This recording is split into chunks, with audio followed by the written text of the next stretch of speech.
Hello, everyone, and welcome to HCTV Sports as we get set for a swimming match between the Hastings Raiders and the South St. Paul Packers. I'm Owen Ely here with my broadcast partner for the afternoon, Reagan Hooverman. Reagan, how's it going, buddy? It's going great. Excited to be here. We got some swimming action coming up. A lot of fun stuff, and should be a next fun hour and a half or so. Yeah, absolutely. I cannot wait for this. It's been a hot minute since I've been in a swimming pool, but it should be a good one here. Hopefully, we'll try to do as good of a job as Theo did about a week ago, trying to get into the swing of things. The swing of things. Yeah, here. let's get. Yeah. I mean, it's right in the heart of swimming season here. I mean, it's just an interesting time all around overall in high school sports, let alone swimming. Absolutely. Some sports going on, some sports not, and you always like to see high school sports, regardless of what it is. Football, basketball, swimming, all of it's fantastic, and should have a good broadcast here. I don't know. It should be starting here in a couple minutes. Absolutely. Well, it is senior night here for the ladies. Looks like they have 6 seniors here. We'll take a look at head coach Katie McAlpin for Hastings.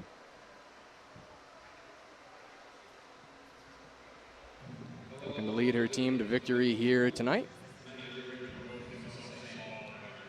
Pretty packed gym here between the athletes and some people watching on in attendance. Definitely nicer than the middle school gym that I used to go to in middle school. Definitely one of the nicer. Oh yeah, this is real talk though. This is a really nice facility. Beautiful pool, beautiful middle school. We saw parts of the gym, and football field looks beautiful as well. So lots of high-profile action here potentially for Hastings. And here we'll take a look at the head coach for the Packers, Sarah Fisher. Making the drive over here, not too bad, about 25 minutes to get here to Hastings.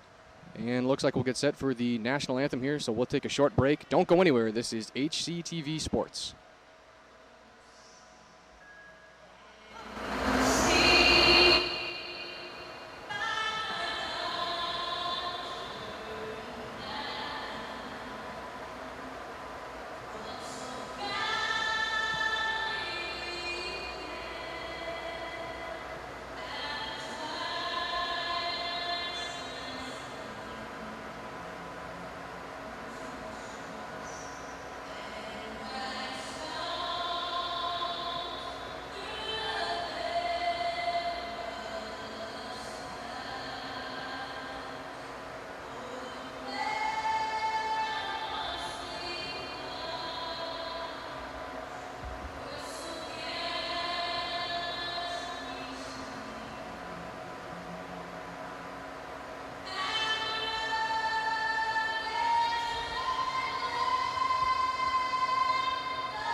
So a beautiful rendition of the national anthem, as if there's anything else than a beautiful rendition of the national anthem. I don't know about you, but I don't know if you had the over-under on that one for 3 minutes. Man, that was usually the over-under set at about 210. Yeah, that one was the extended edition. Hey, you do what you can. Absolutely. Well, I mentioned a long drive. Actually, not that long of a drive here for South St. Paul. I mean, that's nothing for the Hound Dog. What was the drive down here? About an hour 15 to get here. Hey, you do what you can, though. That is dedication. Hey, the real talk is we're never missing swimming action. We got to bring the swimming content to these people. They want to see it. And we're about to get going here in the next minute or two. Absolutely. Well, this is Metro East Conference swimming. Doesn't get much better than that here in the state of Minnesota. And looks like we're about to get underway here.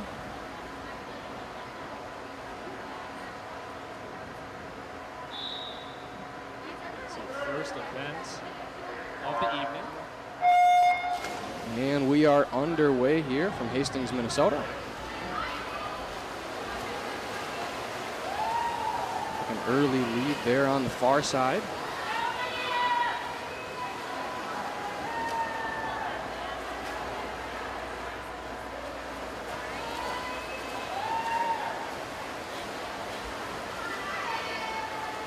Looks like lane 1 ahead here, lane 2 just behind. Then we'll have lanes 3 and 4.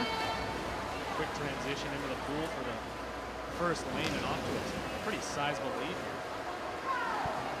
All 4 swimmers there diving off the blocks. I believe this is the 200-yard medley relay. It says event number 2, but there's no event before event number 2. Good rotation off the wall, first and second. Pretty much in a dead heat to take the lead here. Yeah, lane number 2 here really pulling apart. We're just over 60 seconds here. Lane 2 finishes first. Lane 1 here in second. Followed by 4 and then 3. Transition off the wall, lane 2 still holding on to that lead.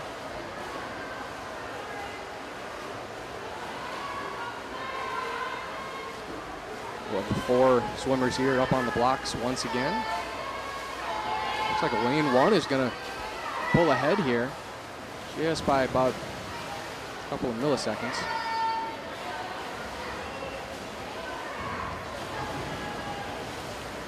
This is going to be close. This rotation off the wall might decide it. I'm told you can lose or win swimming matches off those transitions on the wall. Wow, it is really neck and neck here. This is going to be a brutal finish. Probably give the advantage here to lane 1, but lane 2 is closing in a little bit. And lane 1, I believe, reached first, followed by lane 2, lane 4, and lane 3. Wow. 2:11.58 for lane 1, 2:11.83 for lane 2. I believe we would call that in the business a photo finish. That's what it was. That's incredible. So, looks like the Hastings Raiders will take first place, second place, and then we'll have the Packers coming in at third. And then about 2 seconds later, we'll have lane 3 for the Raiders coming in at fourth place. Lane 4 had a really good rotation on that last length. They actually finished ahead of the team that won for that final length. And obviously well behind in total time. So it looks like we'll get set here for event number 2. It's the 200-yard freestyle junior varsity.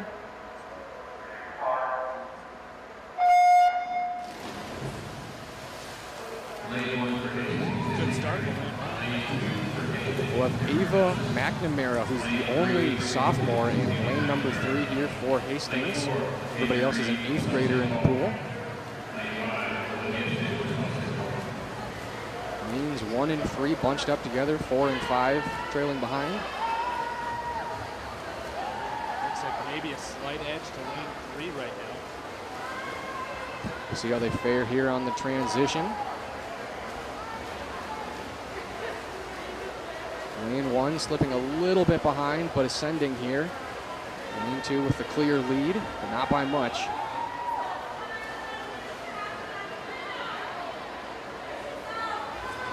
Lane 2 still holding on. And that was a really great turnaround there on that. Yeah, lane 1, that's Izzy Green. Looking a little bit behind. Lane 2 is the first to get there. That's Kira Arkness.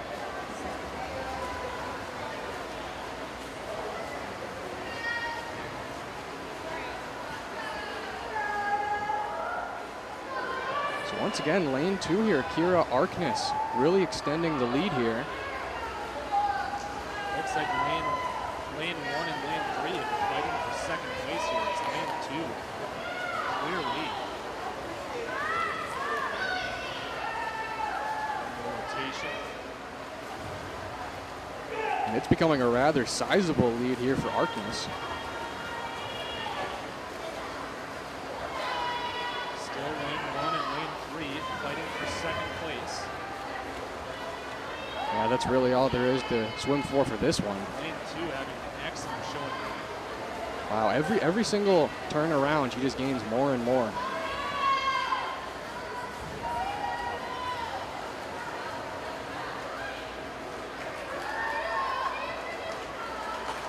So Arkness finishes there in first. Looks like we'll have McNamara, or excuse me, Izzy Green. Looks like they're going to put her in second. McNamara in third. Fourth and fifth still going on.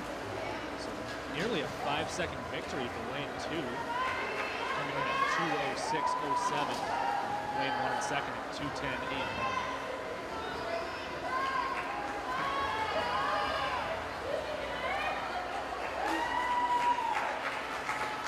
And we'll have lane 4 finishing there. That's Avari Reed for the Packers. And coming in here in fifth when she touches is Olivia Saver.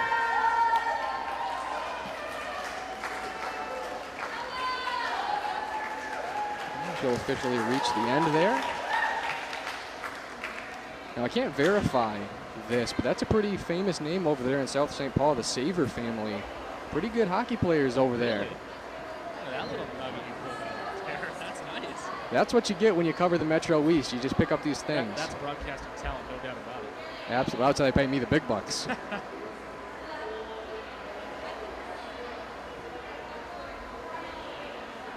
So another very successful event there for the Raiders.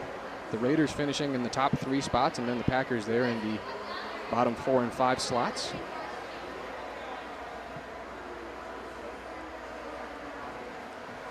So it looks like the next event will be the girls 200-yard freestyle. Girls 200-yard freestyle. Yeah, and you look at the ages here. That's pretty interesting. You got 2 11th graders, a 10th grader, a 9th grader, and an 8th grader. No seniors in the group. The Raiders in lanes 1 through 3, the Packers in 4 and 5. Looks like an early lead here for Lydia Lurbs. That's the junior there in lane number 1. Almost going in descending order here. Olivia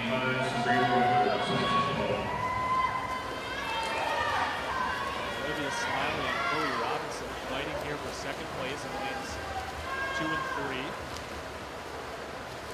Looks like Horner and Weber maybe picking up a little bit there in lanes 4 and 5. Transition off the wall. Looks like lane 1 will stay with the clear advantage here, but lane 2 trailing. It was all within about a second there for lanes 1 through 3, but looks like a growing lead here in lane number 1 for Lurbs. Still neck and neck in lanes 2 and 3. Lanes 4 and 5. Close in time as well. Now the gap here between the Raiders and the Packers really growing here on the third turn.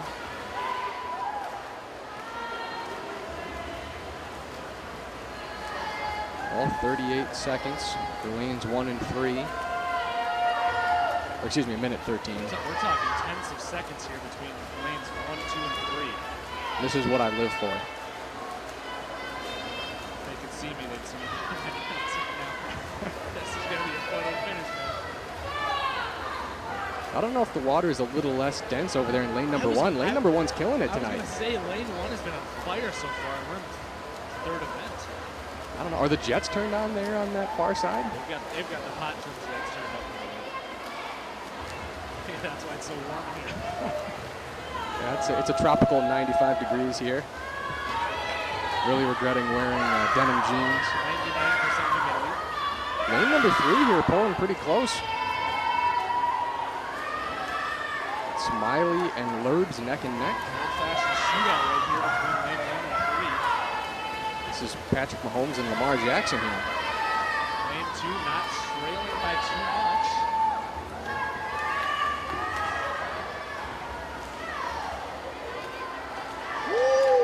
So lane number 1 finishes first. Oh, excuse me. It looks like they have lane 3. It was Smiley pulling off the upset. Lane 3 from 2:28.54. Lane 1, 2:28.68. Wow, how about that? Was trailing just by a little bit the entire race, but really on that final stretch pulled it together. Excellent finish for lane 3. And pulls out the victory by 10ths of a second. Margin of error is razor thin so far for lanes 1 through 3. Yeah, you talk about photo finish. I might need to see that again. We got to get the slow-mo cam out here. Absolutely. So once again, the Raiders finishing in first, second, and third, and Packers there in fourth and fifth. Event 5, girls 200-yard individual medley, junior varsity. So here for event number 4, looks like it'll be the girls 200-yard junior varsity individual medley. Only 3 competitors, lanes 1 through 3, 5 riders. Looks like it's the 8th grader Josie Larson with the early lead here in lane number 3. And based on the history so far, this is going to be a great event because lanes 1 through 3 have been on fire for 3 events so far. I don't know what it is.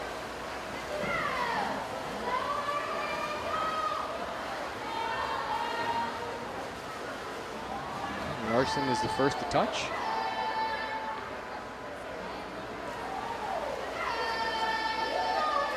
Larson holding on to a clear advantage, though not by much.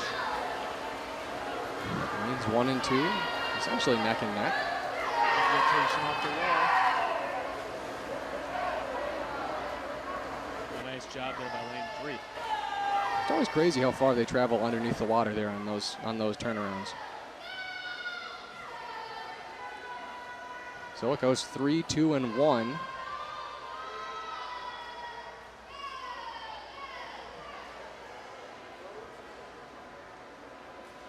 All within about a second and a half. So lane 2 making up the distance there on that individual stretch. A better time than the leader in lane 3. Wow, it is really neck and neck here between all 3. And now it's Could we see the first victory for lane number 2 here tonight? this is going to be close. I mean, this lead is razor thin. I would say lane 2 probably in first right now. Yeah, it looks like lane 2 with a clear lead. That's Ireland Zaruba.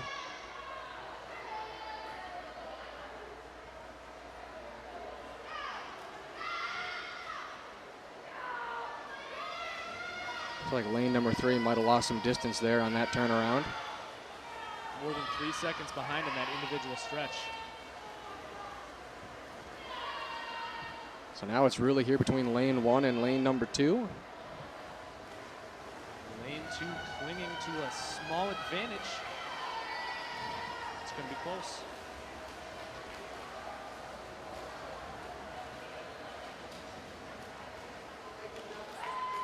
And lane 2 is going to win it there. Ireland Zaruba comes in first, the junior, followed by Berlin Bird and Josie Larson. Total time there, 2:29.01, 2:29.87 there for second place. So nearly a second victory. And that was a very hot start there for the 8th grader Josie Larson. Might have just gassed out a little bit. Yeah. Maybe that'll come with experience. I think so.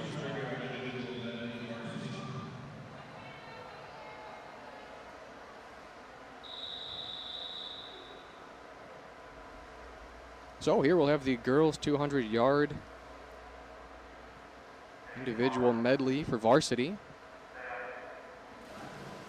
3 Raiders and 3 Packers. Looks like we had lane 3 diving in there a little too early. That's Sunshine Lewis. Where's the laundry? That's a false start. Yeah, I believe that's a 5-yard penalty. Moving them back.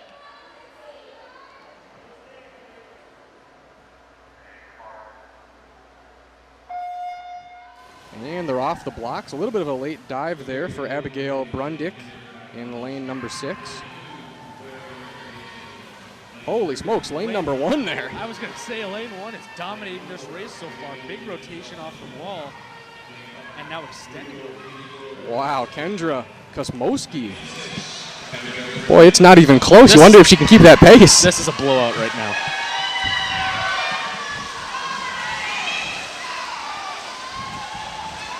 Already making lap number 3 here in lane number 1.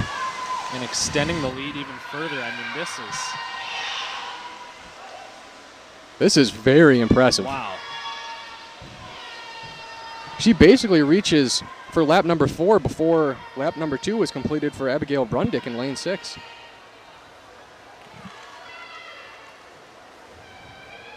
And lane 1 is running away with this right now. You know, the only other time I've seen a performance this dominant in high school or college sports, it was probably the 9-touchdown game by Evan Lewandowski. I knew that's where you were going. I knew that's where you were going as soon as you said that. Maybe the most historic WIAC football game in over a century of play. I think that's one thing we have to mention every single broadcast. We just slip it. You never know when it's going to get slipped in. Find a way to get it in there. That man deserves his credit. And this is about to lead Whitewater to a national title this year. Right, and this is an absolutely dominant performance from lane 1. I can't even really make sense of the rest of the pool here. It looks like lane number 4, I believe, is in second here. Very spread out in terms of competition level right now. Yeah, which is to be expected on a 200-meter medley. But, I mean, look at the pace that lane number 1 is still going with here. And I'm no swimming expert, but are we looking at a potential, are we looking at a record swim right here? What's going on? Yeah, you know, I'm not. I wish I knew a little more about pool bests here. I guess we'll wait and find out.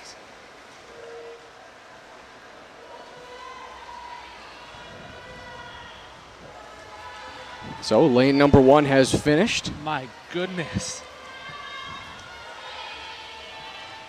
Tremendous pace there. Now I believe this is the same event, but if you look up on the board there for the 200 individual medley for pool records, it's 2 minutes and 10 seconds. That is an insane pace. That's crazy. So lane number 4 here in second, already finished, followed by lane number 3, that's Sunshine Lewis. Have we seen total time yet?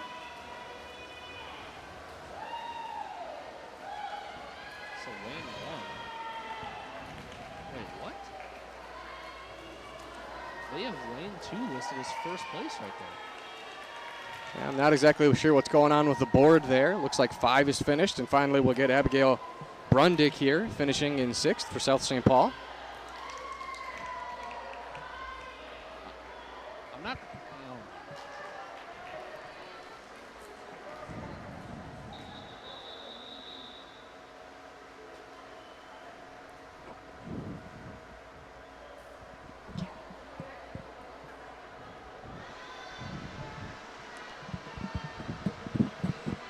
All right, so it looks like they'll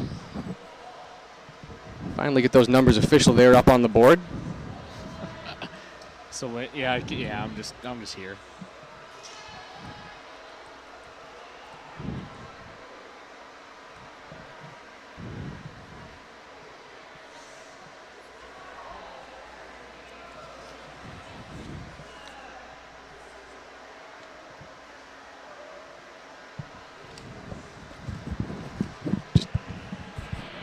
Need the volume turned up.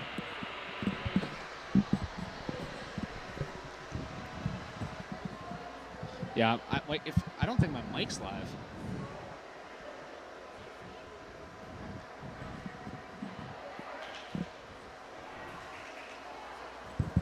I think your knob is way off from mine. I was gonna say, can you hear me? No, can't hear me, can you? I can hear you talking next to me. Yeah, it's got it. It's got to pick up. There we go. So it looks like we'll get set here for event number 6. It's the girls' 50-yard freestyle junior varsity. All 6 lanes will be full here on this heat. a commanding 25-5 lead here for Hastings. I wish I knew what that meant.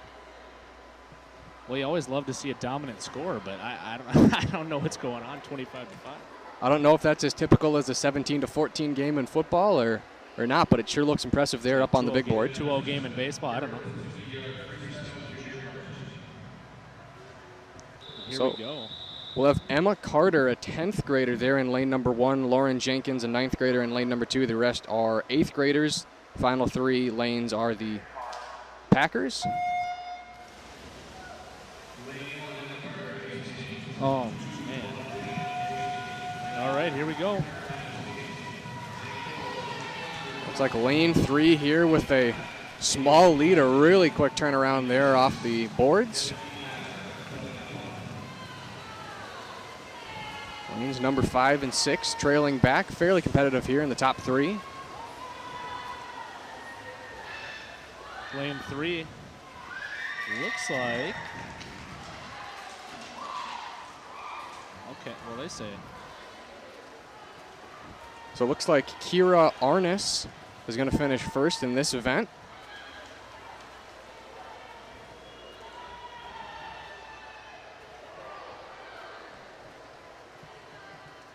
I'm not sure any of the times there on the board are correct. I don't know what's going on. But I believe it was 3-2-1. That's what I thought. I thought 3 won that. But they got 3 clocked in at 5th place with 46 seconds. Yeah, I don't exactly know how that works. Ladies I don't think it's just the my eyes angle. may be deceiving me. I don't know what it is. I mean, we're at a pretty extreme angle, but I would almost bet anything that lane 3 won that one. Well, and they said lane 1 2 events ago won by more than a lap, and they listed as second. So we'll just go off of what we see here. On here to event number 7, it's the girls' 50-yard freestyle varsity. We have a 9th grader in lane number 6 here, Sabrina Weber for the Packers.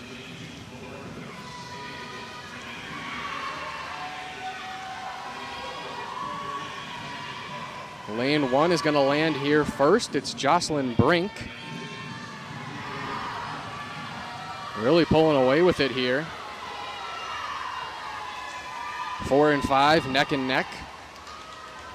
Tamara Threat, maybe with a slight lead there. It's going to go lane 1, lane 5, lane 4, 6, 2, and 3.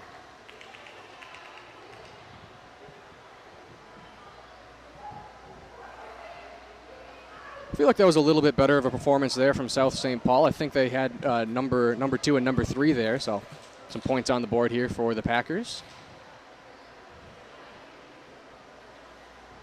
So I'm curious in terms of swimming scoring. Like, obviously we're keeping score. It's 36-10 in favor of Hastings. But what are we going after a goal score here? Is it just a total amassed points when all the events are over? So this is what I found on the Edina website. I understand this is obviously not an Edina swim meet, but I believe it's per the MSHSL rules. Universal regulations, yeah. For relay events, first place I believe gets 8 points. Second place gets 4 points. Third place gets 2 points. For individual events, first place gets 6 points. Second place gets 4, third 3, 4, 2, and 5, 1. And I'm sure if I got that wrong, some very helpful people in the comment section will let me know. You know they will. And that's the number one thing I love about doing local TV is that the people who listen are very, very helpful. So I'm sure they will correct. That's actually true. When I was calling a soccer game a couple weeks ago, and I missed something, and the fans were quick to let us know. Hey, in the chat, it was blowing up. Hey, you missed this, you missed this. And I actually appreciate that because it keeps the broadcast going well, keeps us updated, everything like that. So, yeah, I love it. People are very, very helpful with stuff like this. Try to be receptive to comments. I will handle all the comments very negatively and very poorly. I'll go home and cry myself to sleep. Pretty standard night for you, though, right? Yeah, I mean, that's most nights. That's not really any different. That's just some day-to-day stuff.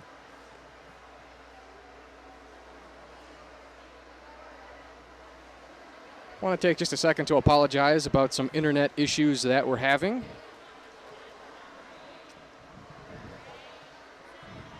Doing our best, going live from a swimming pool. You know. I mean, you know, it's like a little leeway. You know, we're trying. We're giving it the old college try. So it looks like we'll have a diving event here It's going to be the girls 1 meter diving junior varsity head-to-head matchup here, Reagan Hooverman, Elizabeth Hinkey, and Ashton Stewart. Got a junior going up against a freshman, so you have to wonder if experience could potentially play a factor here. Absolutely. Well, I'd imagine this is all finesse for this one. Get lane number 2 diving here. I wonder if they must get practice just to feel the... Oh, I thought you were the diving expert. Is that not why we brought you on here? They brought me on for a lot of reasons. Diving is just one of them. Okay.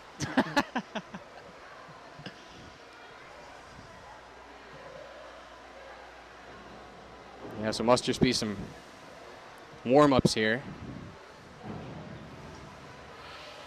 So it looks like just a brief intermission as we transition into the diving events.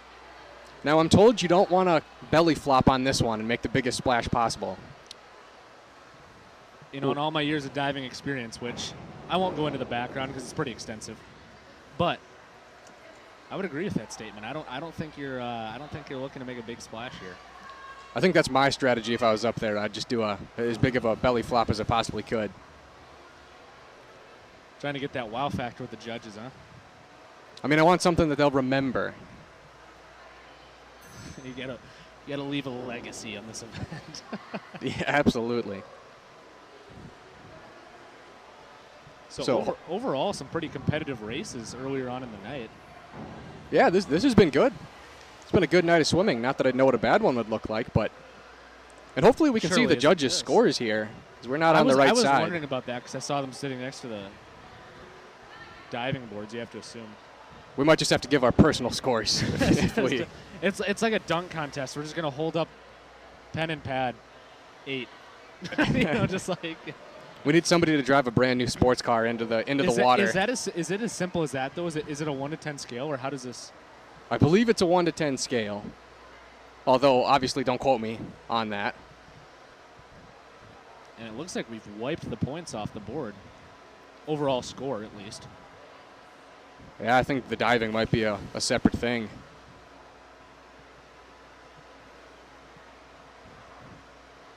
So the divers getting in just some more warm-ups, practice, whatever you want to call it. You know, I kind of wonder how the scoring works for diving. Obviously, I think it's the 1 to 10, but, you know, what makes it good? Because I think for most people, I think we know what a good dive and a bad dive looks like, but I don't think we could distinguish between a great dive and a good dive. That's where we got to lean on the judges. I mean, they've probably been doing this for quite a while. Well, let's hope they're not like MLB umpires. CB Buckner was behind the plate last night. My favorite's Jerry Meals. Oh, man. Now, who was the guy who... Hernandez. Was that the guy who took away the perfect game from Armando Galarraga? No, that was Jim Joyce. Jim Joyce. Yeah. And he felt bad about that, too. In my personal experience, I don't trust many people with the name of Jim. I think if you... real talk, though. I think if you're in a perfect game situation, you got to play it safe and just punch that out, right? You just have to say out, even if you didn't see that. Yeah, I say it's an out if you got it to the bag before 5 seconds.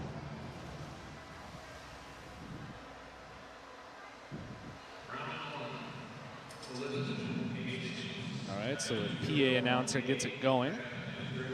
It looks like we'll start here in the next minute or two, hopefully.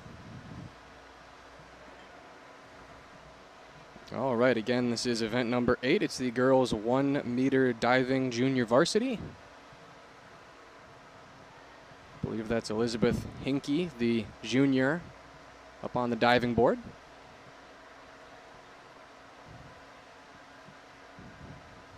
Here we go.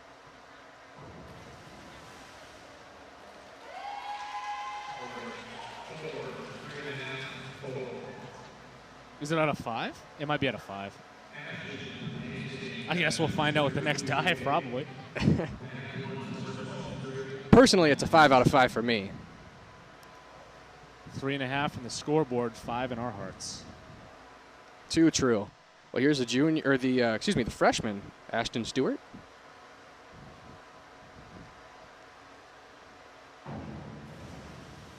That looked good. Yeah. That one looked like it went pretty deep. Okay, so 5.5 there.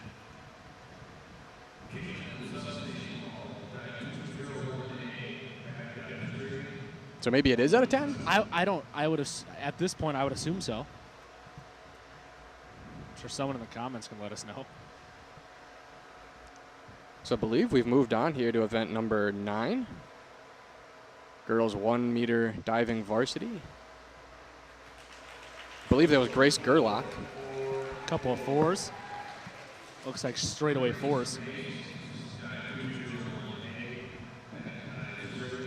But we did see a 5.5 earlier, so you gotta wonder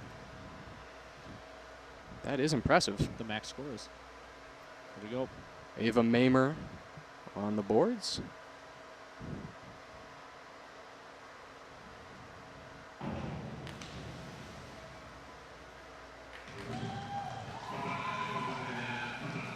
All right, so we got some 5s, couple of 5s, 5.5.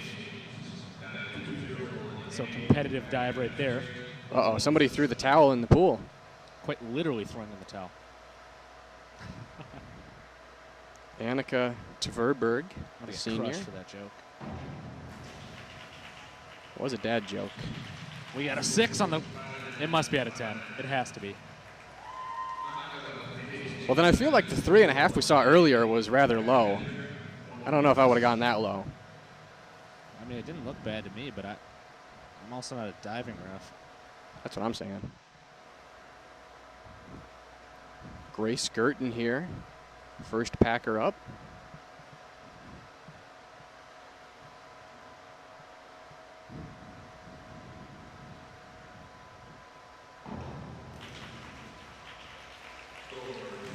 Got a couple of 7s. Yeah, that one looked really good. Excellent. And that's one of those where it's like we look at it, you know that's a good dive. You just know it's a good dive. Absolutely. There's very little splash on that one. Now here we'll have a 7th grader up here for the Packers. It's Caitlin Threat.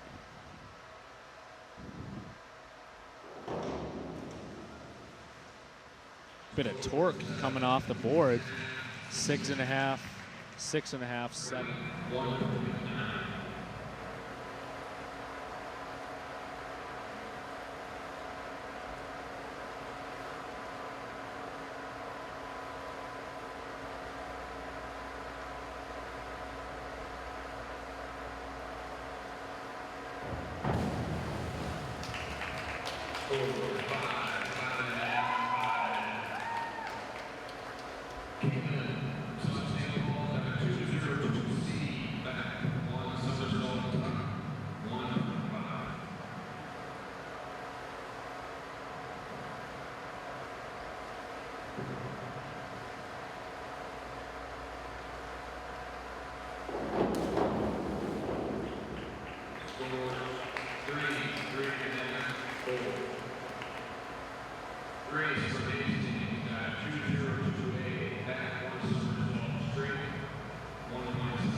That's score 2-2-2.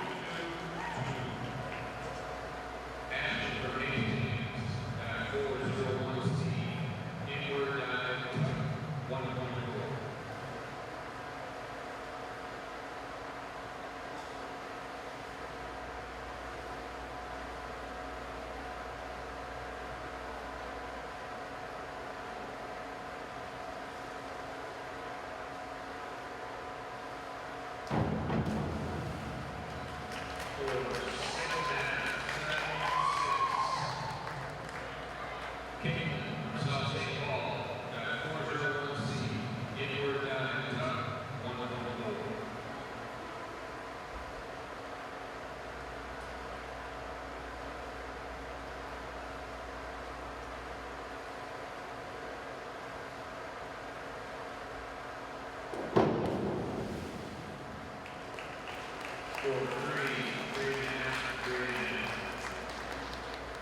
Grace from Hastings at 203C, back 1-1 somersault, tuck, 2.0.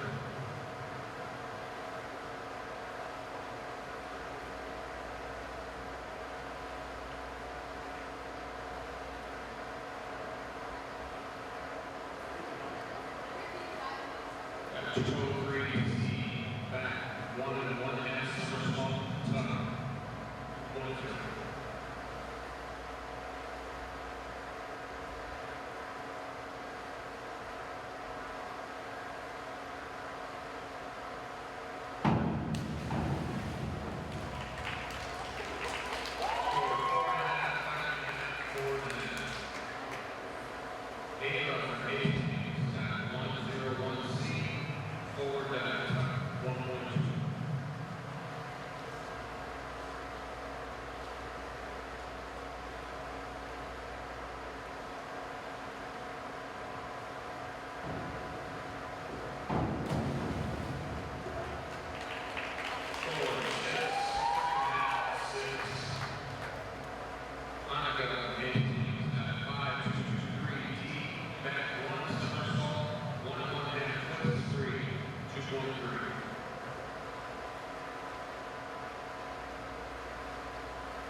Hastings, dive 402C, inward 1 somersault, tuck, 1.6.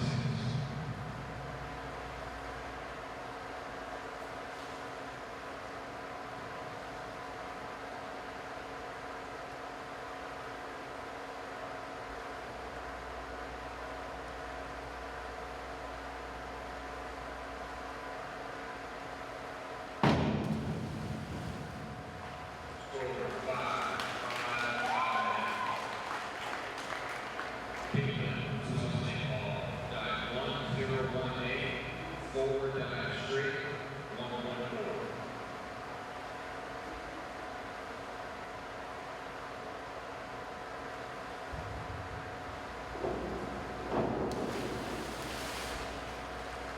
Score 3.5, 3.5. Grace Hastings at 5231D, back 1.5 somersault, at twist, free, 221.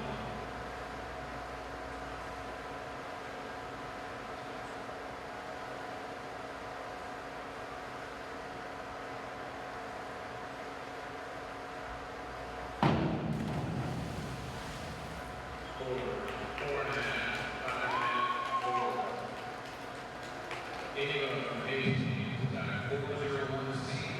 Inward dive, 1.4.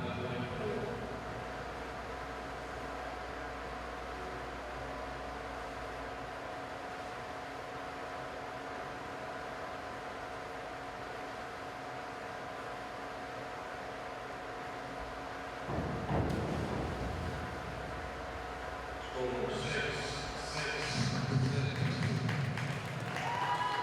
Monica from Hastings, dive 5-2-3-1D. Back 1-1 somersault, half twist, free, 2.1.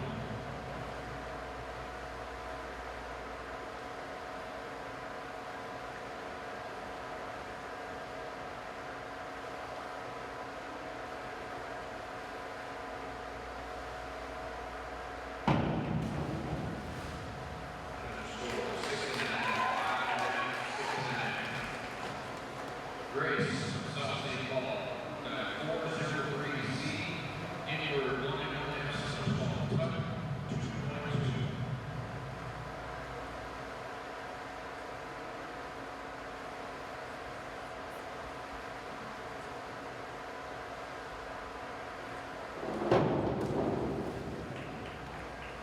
Score 7, 6.5, 7.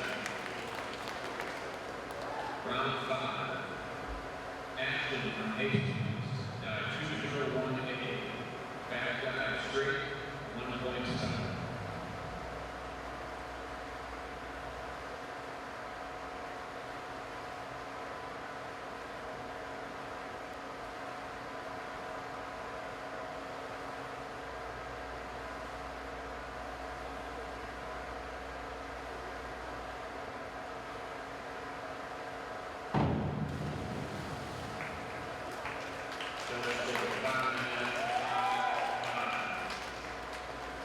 Caitlin from Sausage Ball, dive 102C, forward 1 somersault, 1.4.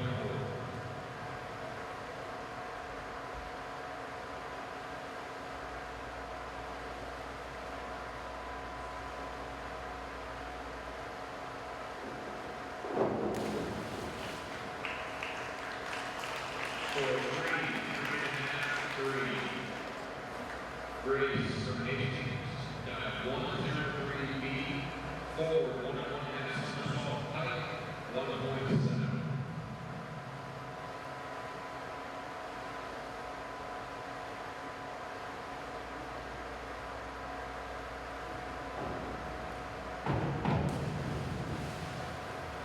Score 5-6-5.5. Ava from Hastings, dive 5-2-3D.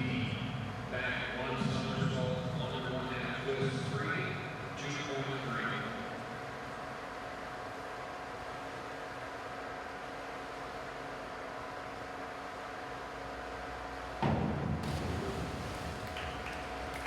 Score 5.5, 5.5. Monica from Hastings, dive 403C, inward 1-1 somersault, 2.2.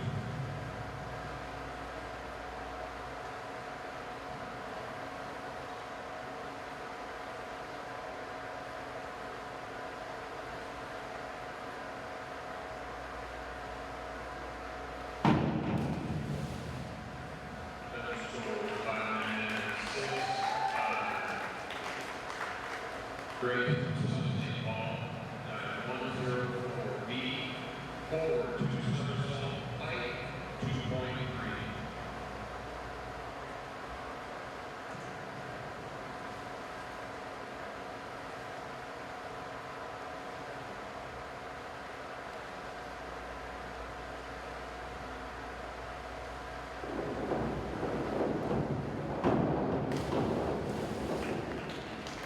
Score 6, 7.5, 6.5. Round 6.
Grace from Hastings, dive 401B, inward dive bike, 1.5.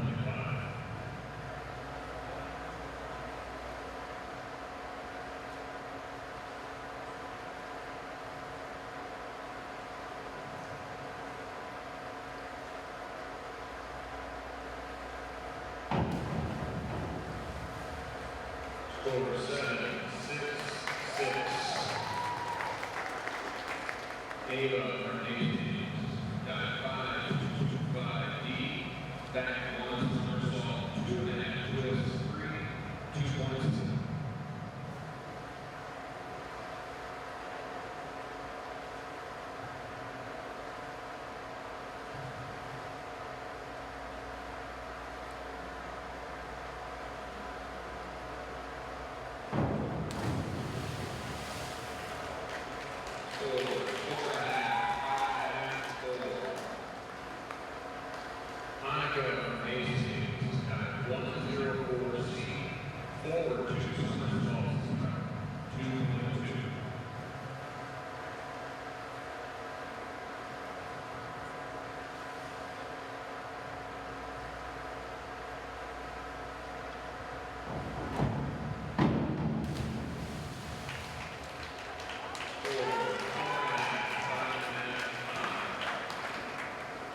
Grace, St. Paul, dive 5-1-3-2D, forward 1-1 somersault, 1 twist, 3, 2-1-2.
Event 11, girls 100-yard butterfly, junior varsity.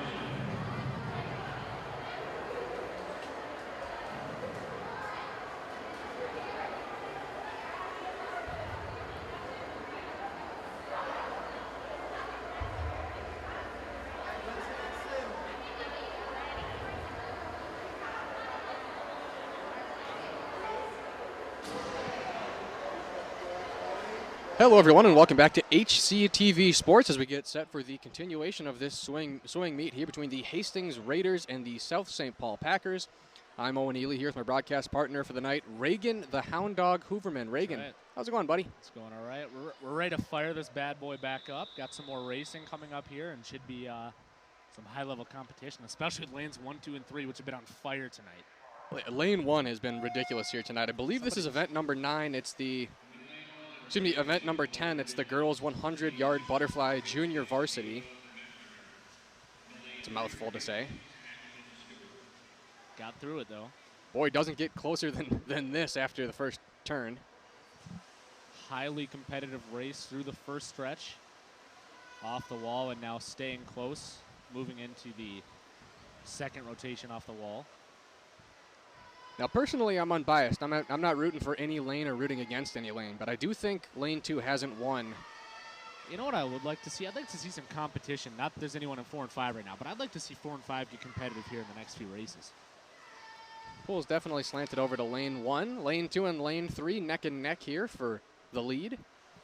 Lane number 1 falling behind just a little bit. That's the freshman Lauren Jenkins. Looks like maybe lane 3 has a slight edge, but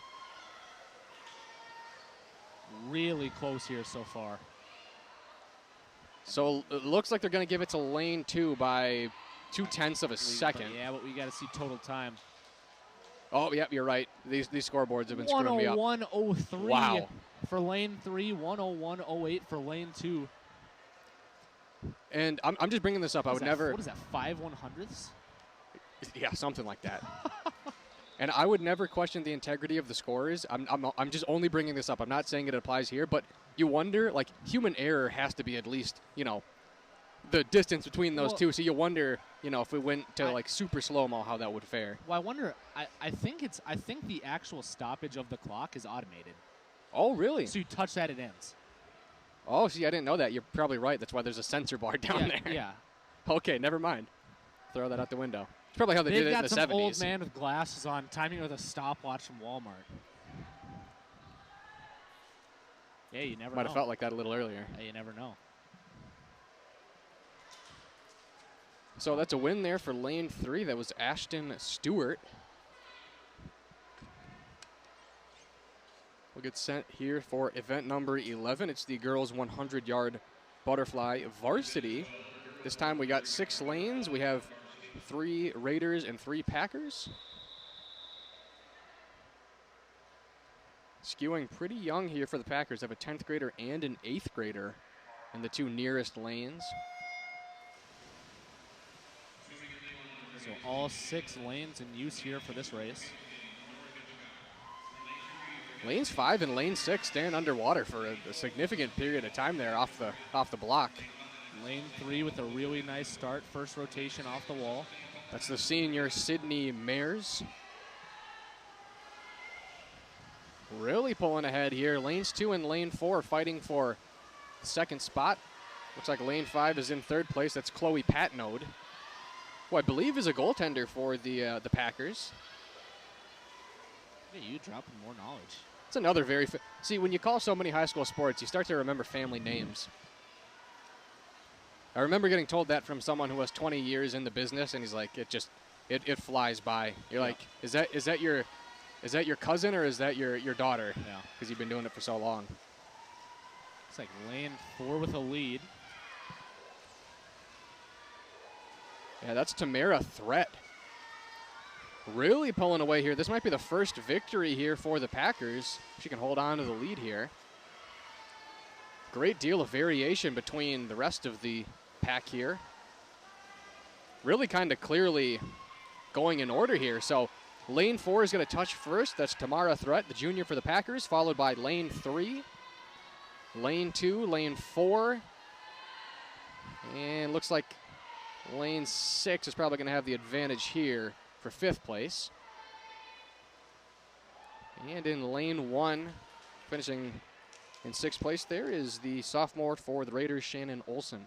So a 4-second discrepancy there between 1st and 2nd place between lanes 4 winning the race and then lane 3 and 2nd.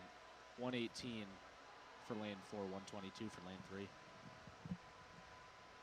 Yeah, that's crazy because about two laps before, she was probably behind by about half a body length, maybe even a full body length.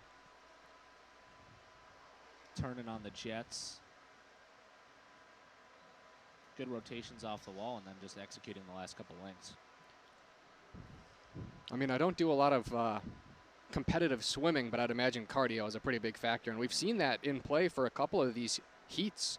There was one race where lane 3 was out to maybe a 4 or 5 body lead and then gave it back over the next couple stretches. The only person we saw hold on to that lead, I forgot her name. Someone went wall to wall. Yeah, someone went wall to wall, like ridiculous pace. Yes, and won by more than a lap. Yeah, that's the only time we've really seen someone just maintain a consistently high cardio. Well, and it's crazy too. You can tell cardio is really good. Obviously, there's levels to the game, obviously, but like, what was it? Michael Phelps was eating like 20,000 calories or something a day. Just going crazy.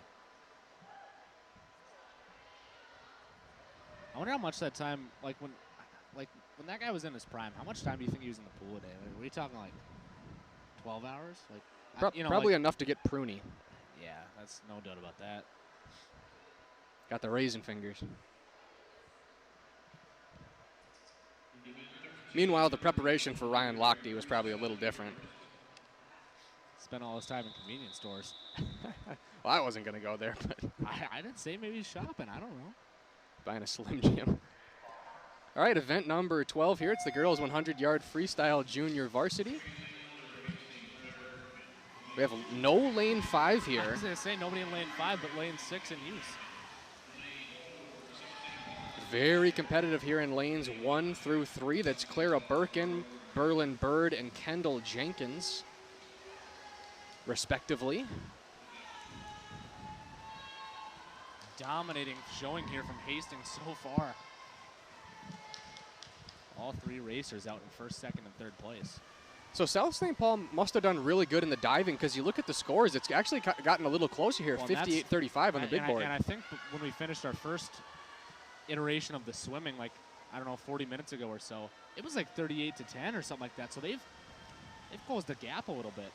Absolutely. Talk about the opposite of closing the gap here. Kendall Jenkins, the junior, with a very sizable 2 body length lead here over 2nd place Berlin Bird.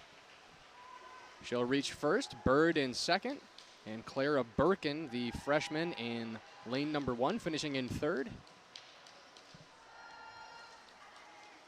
It's going to be a little bit here before the Packers reach. Final stretch here for Elena Sherry, only a 7th grader. Which is amazing to me because you talk about the difference a year makes when your life is only 14 or 15 years old. It's crazy how they're in the same pool as, you know, an 18-year-old. Well, and that's the thing. It's nothing to hang your hat on for getting beat here by some of the Hastings players. I mean, these are clearly dominant swimmers over here that are several years older. I mean, there's nothing to feel bad about here, and there's always more time to develop as we finish up this race here. Oh, absolutely. And I'm not Mr. Moral Victory, but, you know, I agree. But it is very, very true. Like, you know, in a sense, this probably isn't the answer most people want to hear, but, you know, in a sense, just being a 7th grader on the team is already a huge victory because you're already there. It's an accomplishment, absolutely. So a clean sweep there for Hastings. If that's accurate, about a 14-second lead there for lane number 2. I don't know if that's entirely accurate.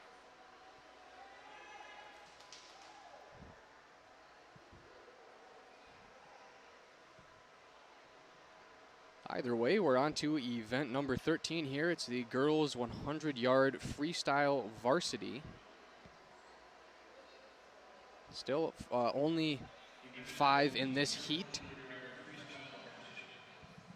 Although they don't have the gap in lane 5, they're just not using lane 6.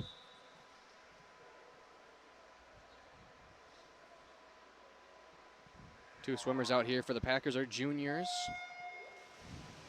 Senior there in lane number 1, Aaron Clark. Good start there for lane 4. Closely contested with lane 3 going into the first rotation. Lane 5 and lane 1 tied. Lane 4 looking to extend the lead here on lap number 2. Can see the lead is very clearly trailing off. Everybody really in their own respective spots here. 31 seconds to make a lap for lane number 4. Acela Gullickson looking to get the second first place finish here tonight for the Packers. And the lead is becoming rather obvious here. She's growing. Probably 2 bodies now.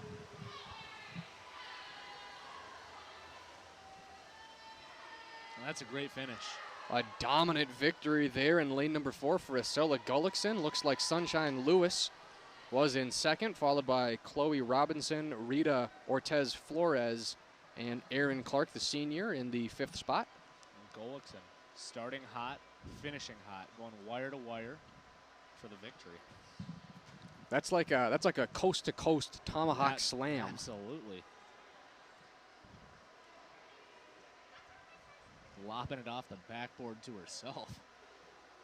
Yeah, that was domination. About 5 seconds in a 100-yard freestyle. Well, and that's the thing, and to be noted, I mean, in some of these races, we've seen literally hundredths of a second come into play in just a couple races ago, and to win by nearly 6 seconds is dominating fashion. We get down here, we got some board action down here. Absolutely. Well, we're on to the big girls now because this is event 15. This is the girls' 500-yard freestyle varsity. I mean, some might say this is... Yeah, they're going the distance. Some might say this is, you know, as big as it gets. I was going to say, so we're going to see who's best conditioned here is probably what you're saying. It's varsity, it's the longest, and it's freestyle. You can choose any stroke you want. I mean, this is as good as it gets here. I was going to say, this should be one of the best of the night. Noticed a lot of players sporting some footwear with holes in it. Won't say the brand. Is it a brand or is that just a... It's actually a brand. Oh, sure. Yeah. I didn't know because I don't wear them. I don't have a pair either. I respect. There's some sandals over there, just some regular sandals. You know what? If you're going to wear that, this is probably the most appropriate spot to wear them, to be honest. That's 100% fair. So this is the big event here. Going to have 4 swimmers in this heat. From top to bottom, it's Claire Meyer, Lydia Lurbs, Olivia Smiley, and Claire Shannon. I believe Lydia Lurbs was the one that took it coast to coast earlier. The only Packer here is Claire Shannon, and she's the only senior. She's in lane number 4.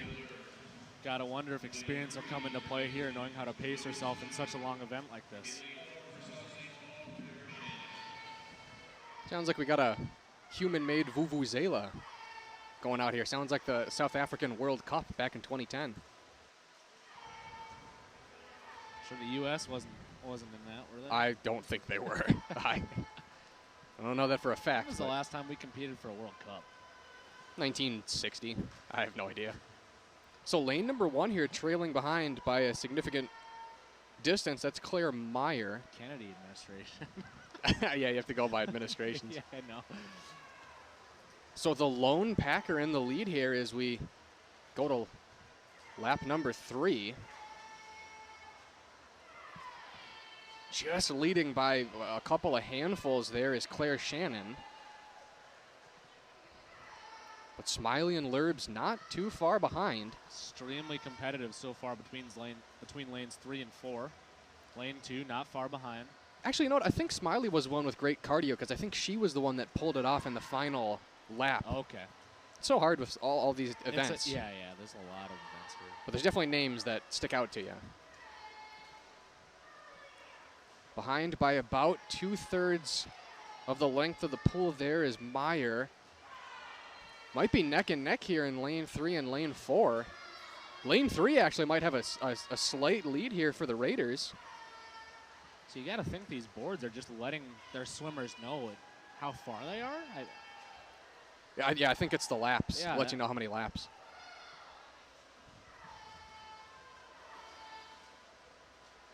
Yeah, and it looks like Smiley now is just ahead.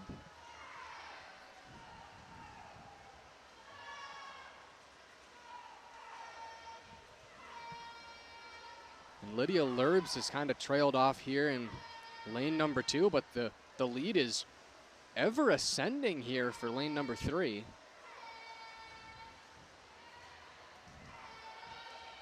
It's close. She's trying to make up some ground, but that's one of my favorite things, by the way, is people pointing in the right directions. It's kind of like at the Minneapolis Miracle where they were pointing down the sidelines as if Diggs didn't know where to go when he caught the ball. Just starts running back into his own end zone for a safety. Yeah, he pulls a what's his name, Jim Marshall or whatever. Yeah. I'd like to hope the swimmers know which direction to swim in. I think they got it. All this rotating. It would make me dizzy, I'll tell you that much. It's got me thinking about famous college football calls. The band is on the field. That was what I was going to go to. The band is on the field. Great minds think alike, Reagan Hooverman. That's an iconic moment. So Smiley, probably with about a body length lead here in lane number 3. Although Shannon still holding in here.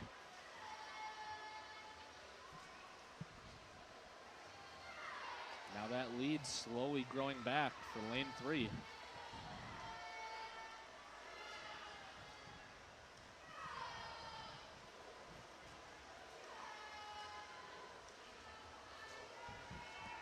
Yeah, it's more than a body length. About to be 2 body lengths here. Lost a lot of distance there on the turn there for Claire Shannon.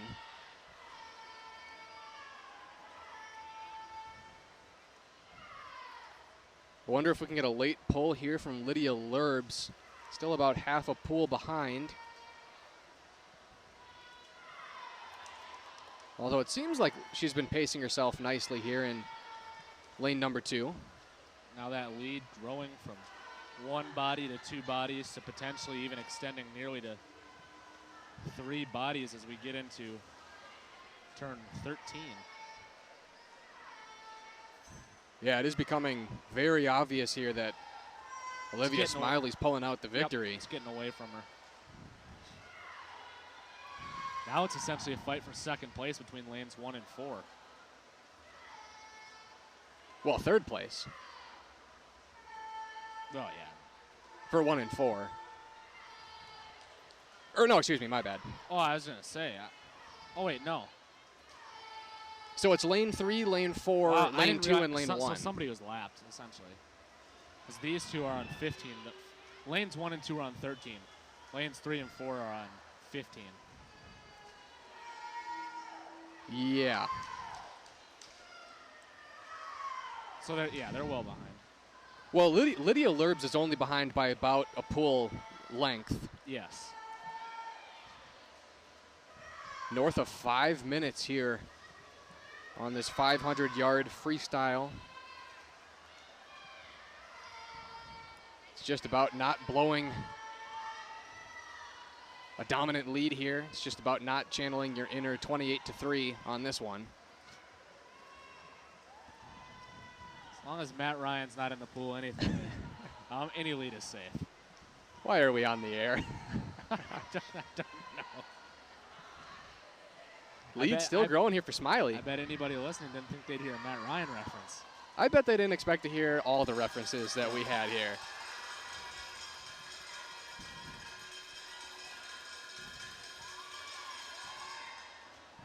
Some more cowbell here. More cowbell. Solution's always more cowbell. Now the lead is about a half of a pool length here for Smiley. And I believe it's the final lap because it's two red squares. Yep. So she could coast to victory either here. That or there's red alert happening. I don't know. So Olivia Smiley is going to win this one by about half of a pool length here. Really pulled away. It was competitive for the first, say, 8 or 9 laps, but it became very obvious that Smiley was going to pull out the victory here. Excited to see this total time. Claire Shannon, excuse me, finishing there in second in lane number 4. So the winner, 6:38.50. Second place in lane 4, 6:52.43. Lydia Lurbs finishing in third. Winning by essentially 14 seconds. And we'll have 2 more laps here for lane number 1, Claire Meyer. Rather close there between lanes 4 and lane 2, only about 8 seconds difference, which when you're talking about 7 minutes it's pretty close. And now the home stretch here for Claire Meyer. Junior here for the Raiders. The Raiders. An Autumn Wind is a Raider. Could go all the way. And they're loose, and we'll have a finish there by Claire Meyer in lane number 1 at 7 minutes and 58 seconds. About a minute behind lane number 2. So first place goes to the Raiders, second place to the Packers, and third and fourth place also to the Hastings Raiders.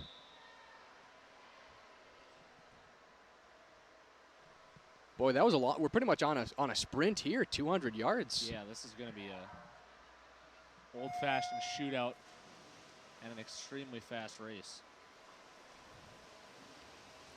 So this is event number 16. It's the girls 200-yard freestyle relay junior varsity.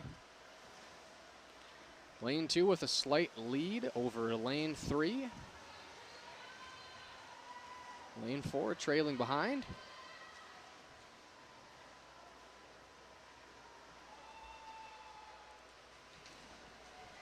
Nora Hitchcock dives in, followed by Lauren Pace. Ascending lead here in lane number 3.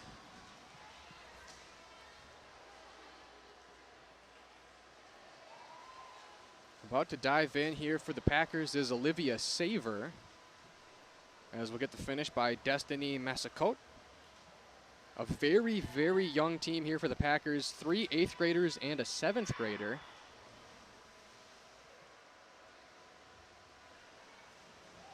The experience of Hastings obviously playing a role here so far. Transitions have been excellent, and it's earned them a pretty sizable lead thus far.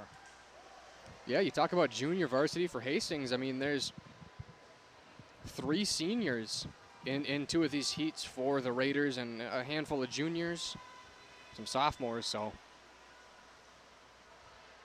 few years advantage here for the home team. Next relay rotation set to come now. Sydney Mayers diving in lane number 2, followed by Shannon Olson in lane number 3. Olson really turning on the Jets here. Battling for first at this point. Boy, it's neck and neck close, there. Yeah. Lane 2 made up some serious ground off that last rotation. Now it looks like lane 3 slight advantage. And yes. So lane 3 followed by lane 2. Lane 4 still going strong. Still have one more diver to go here. That's Avari Reed about to dive in for Elena Sherry, 7th grader.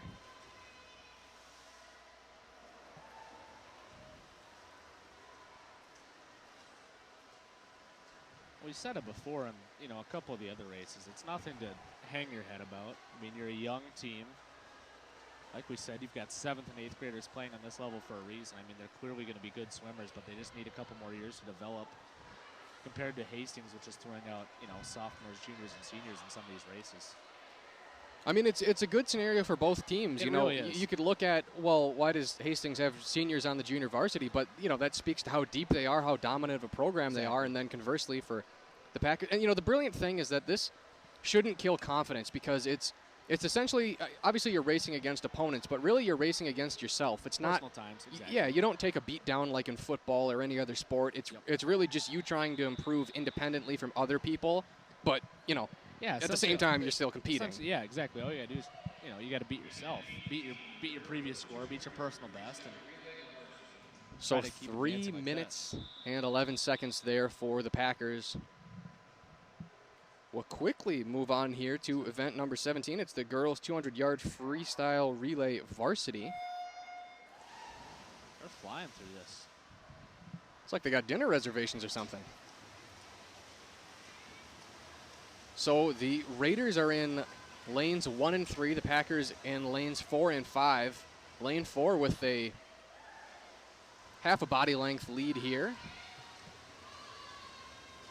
That's Aselia Golikson really pulling away here as we'll get set for some more swimmers to dive off the blocks. Lane 2 trailing by now a body and a half, maybe 2 bodies. And I'd have to imagine, for some of these with the Raiders, obviously, when the Raiders have finished 1st, 2nd, and 3rd, I'm sure it's a little competitive racing against your teammates. Absolutely. But when it's a Packers in 1st place and the Raiders are in 2nd, I'm sure that's an interesting dynamic. An ever-growing lead here for the Packers in lane 4. About to get their 3rd swimmer in. Really good showing so far. That's Tamara Threat, who is one of the fastest swimmers in this pool. We saw what she did a few events ago. A very, very speedy swimmer in lane 4. The lead, I mean, it was more than a full body, and now it's down to about a half. Wow, and I think you're right. Lane 2 is really catching fire right now. Wow, Ashton Stewart closing the distance. They have the lead now. And now lanes, wow. Holy smokes, that was a great showing there for the Raiders. So great rotation there from lane 2. Lane 3 retakes, and now. And look at lane 2. Lane 4 had a lead that was about this size just a couple of laps ago. And exactly that. I mean, the Raiders had a 2-body lead, and suddenly they find themselves down, not only in 1st or 2nd, but now they're in 3rd fighting to save face here. That is a very, very impressive finish there by lane number 2, most notably Ashton Stewart, and then closed out there by the junior Kendall Jenkins. That is a comeback for the ages. Yeah, that was. Is there a horse racing equivalent? I mean, that was.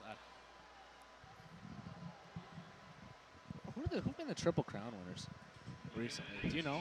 I think California Chrome was one. I think that's the last one. I don't know. It's tough to keep track of horse racing because all the names are just ridiculous. That's fair. So lane 2 in 1st place. Actually, you know what? No, I think they already switched the boards because that is not accurate. Lane 2 won that one, but they have lane 1 winning. But either way, you know, props to lane number 2. That was a very impressive performance. So this one's starting in kind of a unique formation. So see girls 100-yard backstroke junior varsity. I don't think you can dive in on a backstroke, which I think explains why they start in the pool. Some young swimmers here in lanes 5 and 6 here for the Packers. Lane 1 and 2 neck and neck right now. Maybe a bit of an advantage to lane 2. Lane 3 not far behind. It's Lauren Pace. Actually, excuse me, Josie Larson. It's tough to keep track because the events are one off on on the screen.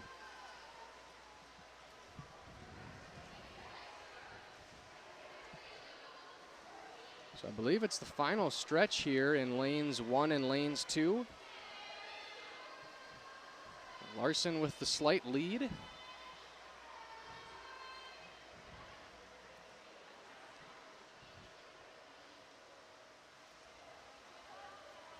So Larson's going to win that one, followed by Birkin in lane number 1. The rest of the crew trailing behind. I believe lane number 4 is in 4th place here, followed by lane 5 and lane 6. See, me personally, I don't trust the backstroke. I'd be too afraid if I'm not facing the water, I'm going to drown. You don't know where you're going? Yeah, I don't know where I'm going. How do they stay so Steer perfectly? off into one of the buoys and just get tangled up. That's what's impressive to me. How do you know where you're going? It's talent. Especially when you're just looking up at HVAC units. You can legit get dizzy pretty quickly. So lane 4 finishing in 4th, lane 5 in 5th, and lane 6 in 6th place, aptly. So that was Nora O'Brien, Brett, and Destiny Massacote, all for the Packers. So another clean sweep here for the Raiders.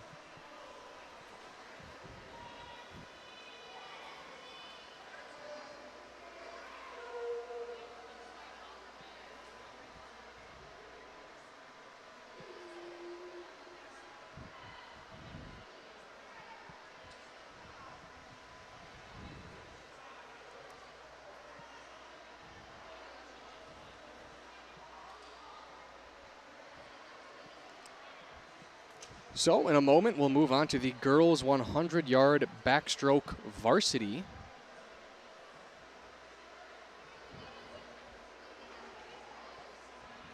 We'll have 6 swimmers here in this heat. From top to bottom, it's Emma Carter, Lauren Pace, Kendra Kosmowski, Abigail Nunez, Madeline Whistle, and Sophia Lundgren. Once again, 3 Raiders and 3 Packers. Starting off handlebar formation. It's like a shotgun start. Absolutely. There we go.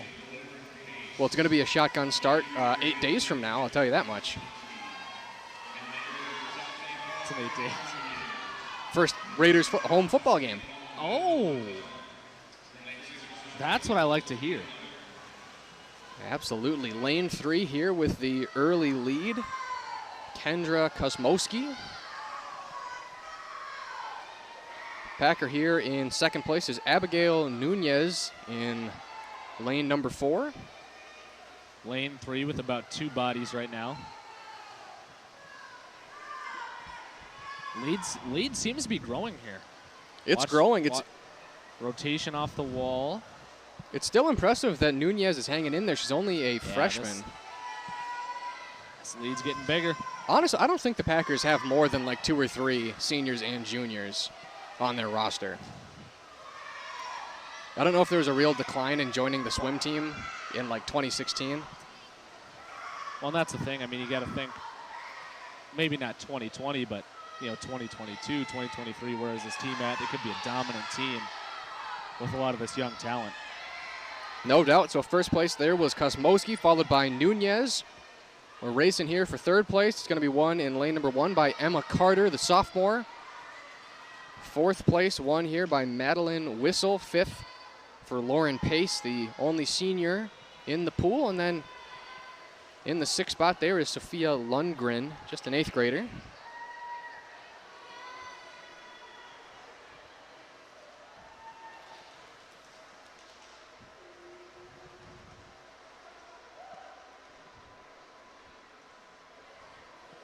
A strong finish right there.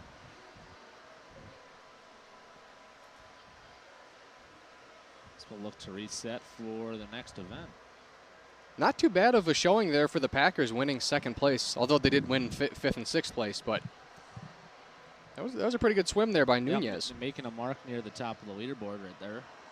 87-50 is the score here heading into the 21st event.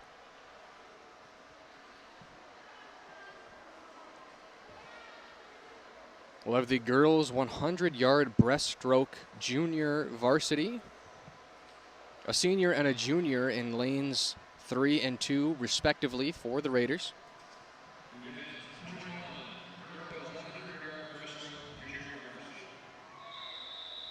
Elena Sherry, the 7th grader in lane 4 here for the Packers.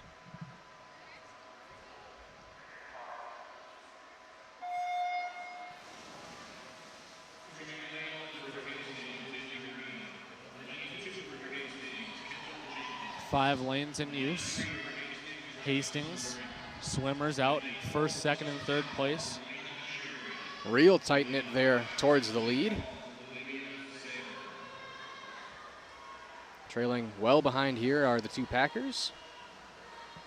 Lane 3 with a nice rotation off the wall to make this lead about a half a body over lane 2. Lane 1 not far behind, nearly neck and neck with lane 2. It's the senior Jocelyn Brink in lane number 3, 36 seconds to make 2 laps. Although I guess technically one lap, I guess, back and forth. Yep. Don't want to have a swimming stickler get mad at me.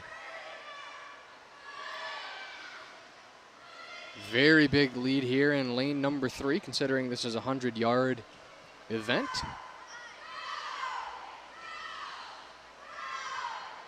Second place, pretty squarely in the favor of Kendall Jenkins. So we'll get the first place finish by Brink, followed by Jenkins, and then Izzy Green, who's only an 8th grader there in lane number 1. So 4 seconds, 5 seconds separating 1st and 2nd. 3 seconds separating 2nd and 3rd place as a couple of Packers here in lanes 5 and 6 still to finish.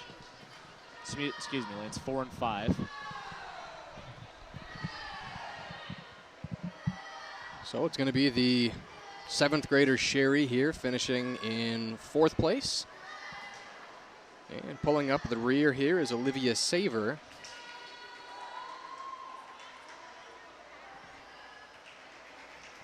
Another clean sweep here for Hastings.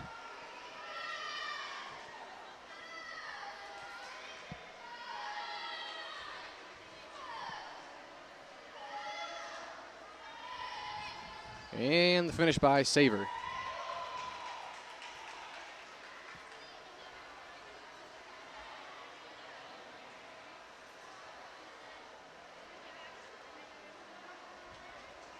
More than a full minute behind first place.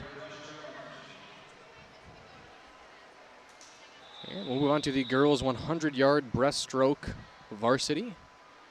All 6 lanes in play here. Third to last event here for tonight.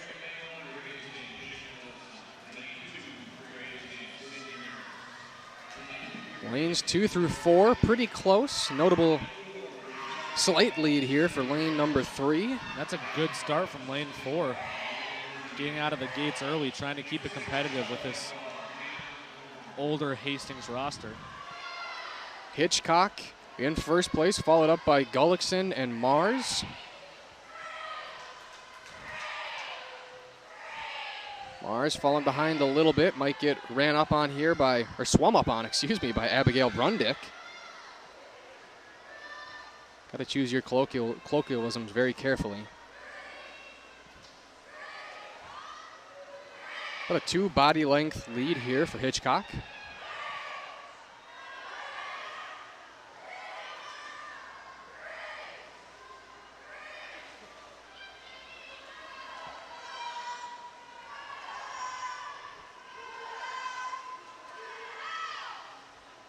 About a quarter of the pool lead here for Hitchcock over Gullickson.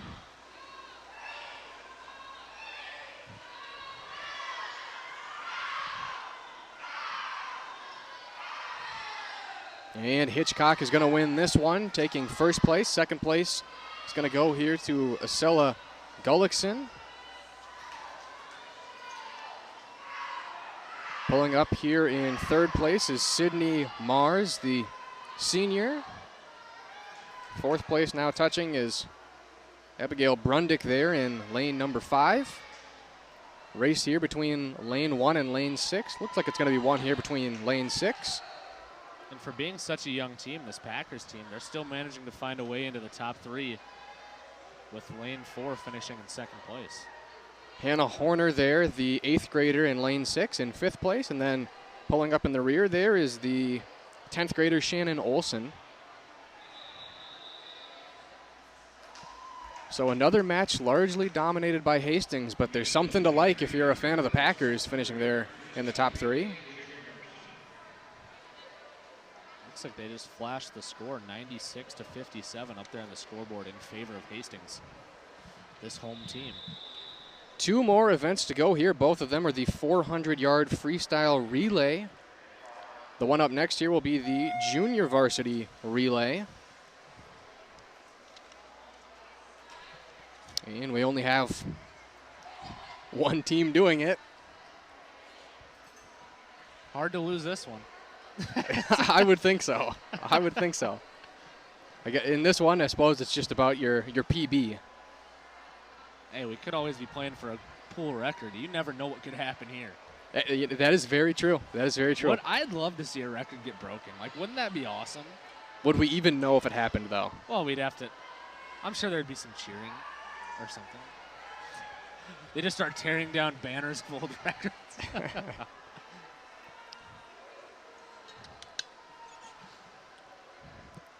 So the Packers really extending their lead here. Dominant showing right now. Yeah, this is amazing. The other team was too afraid to show up in the pool, I guess. Dominant showing here by the Packers. When you're not competitive, you just don't get in the pool.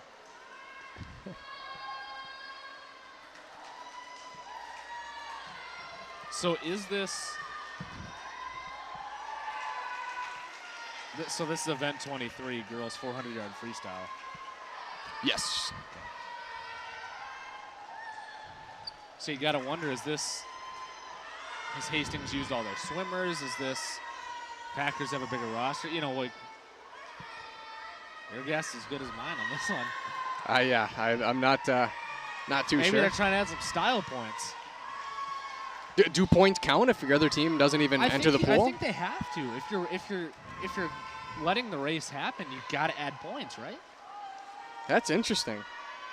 Well, and because we had in the girls diving for junior varsity, it was only 2 Raiders. There was no Packers. So if you think about it, like, what if this was, you know, it's 97-66 right now in favor of Hastings. What if it was 97-95 in favor of Hastings, and this was going to add 8 points? Yeah.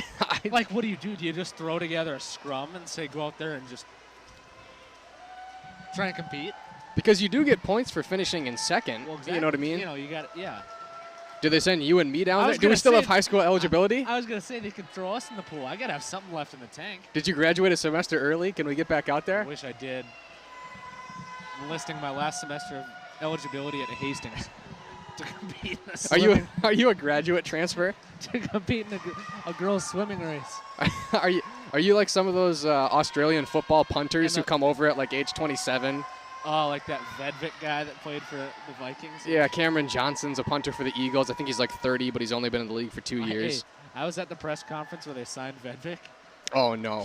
It was like 95, and he answered questions for like an hour and a half. Oh, no. Like, dude, a lot of kicking questions for the Vikings. You're a punter. Wow. We already know Mike Zimmer doesn't like you. Fans don't typically care for specialists here in Minnesota. So unless this is a 30-point relay, I think the lead's going to be safe here for the Raiders. What is it worth? Is it worth 8 then? I guess we'll have to see when they put it on the board. Well, that scoreboard's been flashing on and off like a traffic light. I don't know what's going on. You know, I wish we had a telestrator and we had like the ghost swimmer, you know what I mean? Yeah. That's one great part about watching the Olympics. They have world record lines. They need to have pool best lines running constantly on the graphics team on that. So if it stopped right now, this would be a girl pool record at 3:39. Obviously, it's still going on, but just for some context. They have one more rotation to go. That's actually crazy, though. You think about some of these times compared to what we're seeing. I mean, I can't even imagine. There was a race earlier. I was looking at it. One of the Hastings girls won by about 15 seconds, and she was 35 seconds behind the pool record, which is insane. That is insane. Yeah. Because it's crazy. Because when you watch some of these girls get in the pool, like Ashton Stewart, Caitlin Threat, or no, excuse me, the other threat for the Packers, you're like, wow, that is what a fast swimmer looks like. Yeah. Lydia Lerb is very fast. Olivia Smiley, amazing cardio to pull off that 500. Absolutely.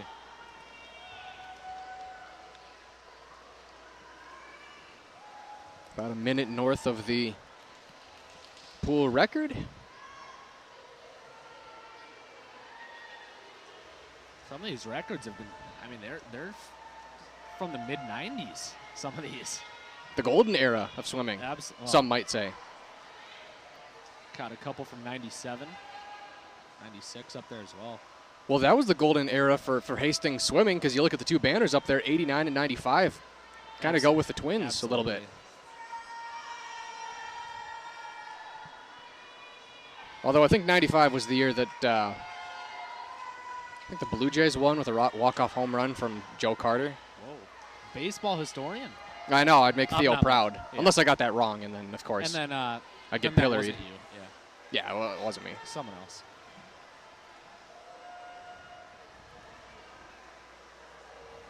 Well, it's been a hot minute since they've been state champs, but, I mean, I have to imagine 2 banners up there is probably more than a lot of schools. I would agree with that, yeah. I don't know how great of a swimming powerhouse, Matamidi is, or any of their other Metro East Conference foes. Kind of a foreign sport to me. A lot of the high schools around me don't even have a pool. Yeah, you guys just do your swimming up on lakes. Yeah, hardcore. You go out to the local pond and Cletus waves around some sticks, and we use a sundial for I don't know what the names are up there in St. Croix Falls. It's probably not too far off. You think I live in a wood shack? Like what the hell? That's exactly what I think. Patching holes in the roof with plywood. Yeah. You just have a mud shack.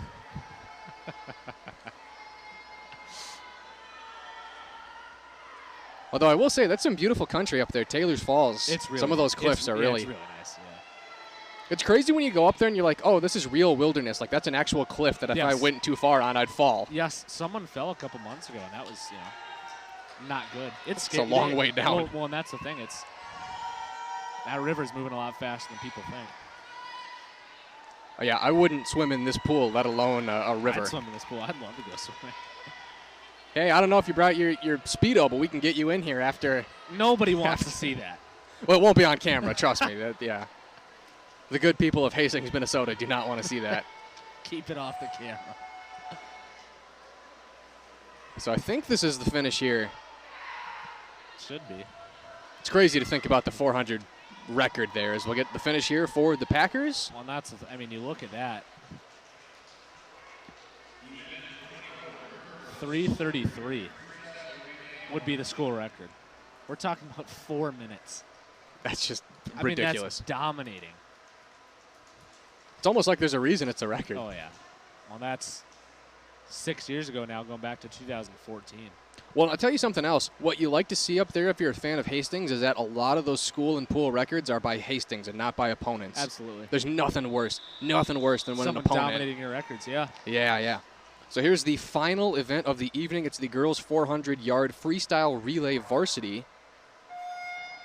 Raiders in lanes from lane 1 to 3, and then the Packers in lane 4 and 5. And this is the big Mac Daddy here when it comes to relays. This is the longest relay they have on the docket here tonight. This is it. Big time finish. I mean, for my money, the 500 individual is probably the funnest. That was fun to watch. That was great.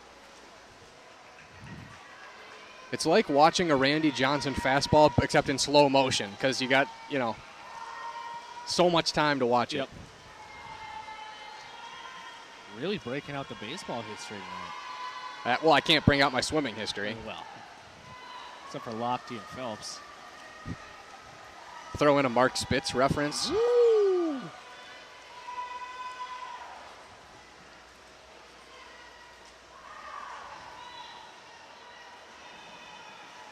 Yeah, unfortunately, we're in a lull because what is it? The 2021 Olympics, those are winter. So Yeah, well, 2020 got pushed back, right? yeah, to 2021. Yeah, so it'll be. Was it supposed to be Winter Olympics this year? Yeah. Yep. Oh, okay. I personally, I think that's a little bit ridiculous. I think I agree. they should do winter and summer Olympics every 4 years. Or I mean, every 2 years. I'd be okay with that. Because Summer Olympics is every 4 years, right? Well, yeah, they're both every 4 years, but they alternate. But honestly, it's so weird when you talk about like a Michael Phelps because he was at a very advanced age for Olympic swimmers. I think he was like 32, and it's like, so if he wants to come back, we have to wait till he's 36. Why don't we just do this every 2 years or even every year? Well, that's the thing you got to wonder, like, what is the reason for that? Is it to give people more time to prepare, or is it to limit, somebody having 300 gold medals or whatever, if they play every 2 years? True. I think the medal count would catch up though, but it's so weird because you see so many people who are like 17 or like they're too young and not good enough to make the team. And then you miss it and you got to wait. And then you miss it, and yes. Sometimes people only get to compete for one Olympics because just the positioning of their birth date with it. Yep. There's a sizable stretch, and you just happen to hit one of them in between.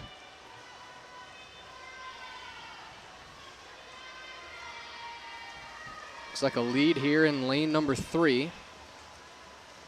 Lane number 1 not far behind, and in lane number 5 not far behind lane number 1.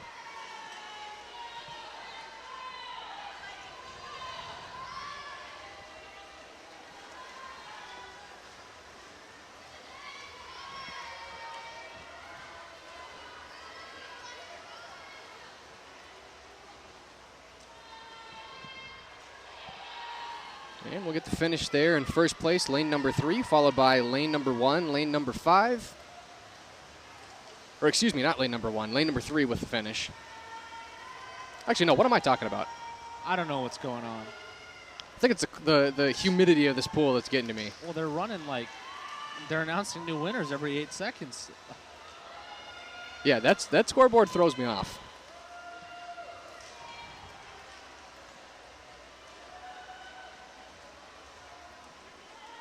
Got to go by the eye test.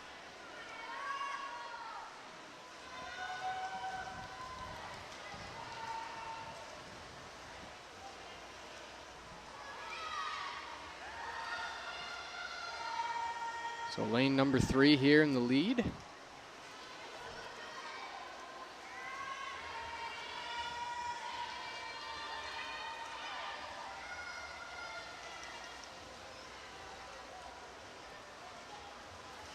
Pretty wide discrepancy here between most of the lanes.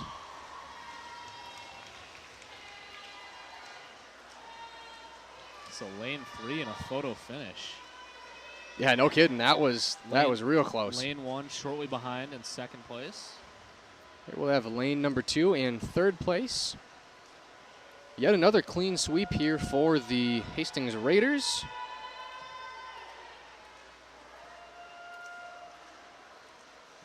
Lane number 4 in 4th place, and lane number 5 and extremely in 5th. close right there between 1st and 2nd. 4:23.89 for lane 3, 4:23.97 for lane 1.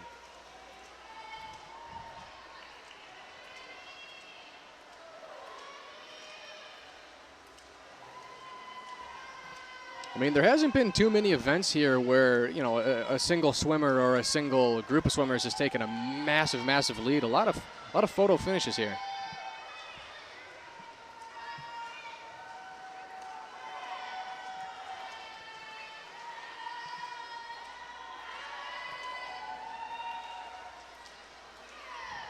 Got the junior Abigail Brundick here for the Packers. And we'll get the finish there for South St. Paul.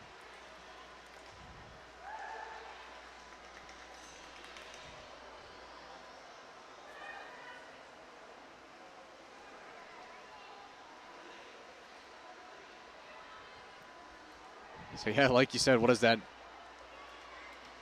I think it's 5/10 of a second. Would be 0.8 would be tenths, and then the 9 and the 7. I think that's hundredths. Boy, it just doesn't get closer than that. So it looks like that should wrap it up for the night. Yeah, that was the final event here on our docket. Lots of events. Yeah, that is 24 events. I don't know how many events Theo did, but this was a lot of events. Well, I don't know about you, but I personally was a big fan of the diving. I actually preferred the pool races. They were good, but see, you know, I'm more of a finesse guy, Reagan. I prefer the diving. I'm just getting word now. They want us to score diving at the next meet. I'm in. I'm in. Sign me up. I'll tell you what, they'll get a lot higher scores because I'm very generous. Get me a folding chair circa 1970 and place me right next to the side of the pool. I'll make some judgments. Well, I can do it. We'll call in the swim meet. Yeah, but you're going to give out 8s, 9s. So it's a 97-78 win for Hastings over South St. Paul. So the Packers really closed in towards the last half of the meet. They closed the gap, yeah. Because at one point, I think it was a 40-point lead. Yeah, before the diving, it was a really sizable lead. Yes. So I'm not exactly sure how the scoring works there, that they came all the way back, but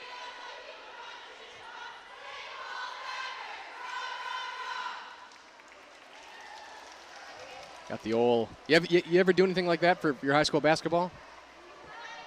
Not really. I mean, we used the football breakdown after our basketball games were over, but I also didn't play football. I didn't want to die in the field. Yeah, fair enough.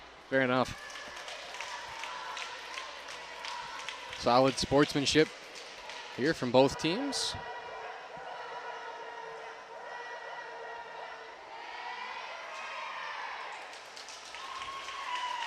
I don't know if that's just the swimming song they all sing.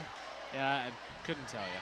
Although I appreciate soccer for the Metro East. They play a soccer song where the chorus is just soccer, soccer, soccer, soccer. And I respect it because we're watching soccer. Somebody got creative with those lyrics. I'm sure they got paid the big bucks for those lyrics. But it's accurate. We're not watching basketball. It's not wrong.